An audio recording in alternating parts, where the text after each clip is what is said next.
AP రాజకీయాల్లో ఈసారి equations భారీగా మారిపోయాయి. నేతలు పార్టీల తలరాతలను మార్చేయనున్నారు మహిళలు. మహిళా ఓటర్లు ఏ పార్టీ వైపు మొగ్గు చూపితే ఆ పార్టీదే అధికారం. ఆకాశంలో సగం అవకాశంలో సగం అన్న సీన్ మారిపోయింది. సగం కాస్త మెజారిటీలోకి వచ్చేసింది. ఏపీలో పురుష ఓటర్లను పక్కకు తోసి తామే ప్రభుత్వ నిర్ణేతలుగా మారారు మహిళలు. ఏపీలో పురుష ఓటర్ల కంటే మహిళా ఓటర్లే అత్యధికంగా ఉన్నారు. దీంతో ఈసారి ఏపీ ప్రభుత్వాన్ని డిసైడ్ చేయనున్నారు మహిళా ఓటర్లు.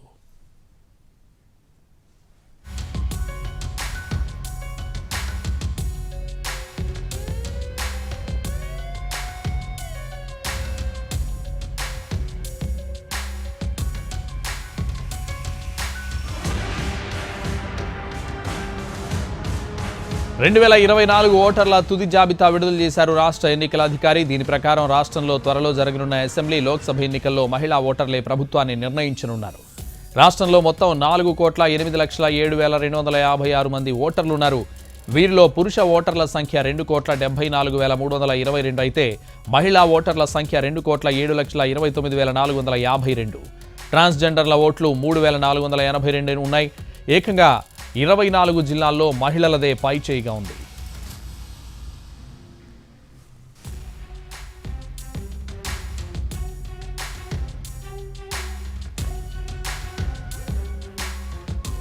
కర్నూలు జిల్లాలో అత్యధికంగా 9,92,397 మంది మహిళా ఓటర్లున్నారు.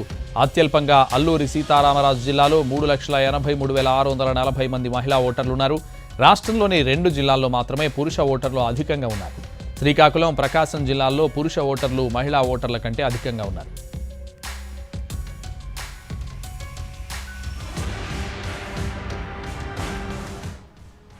పద్దెనిమిది 19 ఏళ్ల యువ ఓటర్ల సంఖ్య భారీగా పెరిగింది. ముసాయిదా ఓటర్ల జాబితాలో 2,88,155 ఓటర్లుండగా ఇప్పుడు ఆ సంఖ్య 8,13,544కు పెరిగింది. ఓటర్ల జాబితా నుంచి 16,52,422 మంది ఓటర్లను తొలగించారు. అయితే తొలగింపు కంటే చేరికలే అధికంగా ఉన్నాయి. ఈసారి కొత్తగా ఓటొచ్చిన వారి సంఖ్య 22,38,952గా ఉంది. యువ ఓటర్ల సంఖ్య భారీగా పెరిగింది. 18 నుంచి 19 సంవత్సరాల మధ్య ఉన్న ఓటర్ల సంఖ్య 8,13,544గా ఉంది. తుది ఓటర్ల జాబితా ప్రకారం కర్నూలు జిల్లాలో అత్యధికంగా 20,16,396 మంది ఓటర్లున్నారు.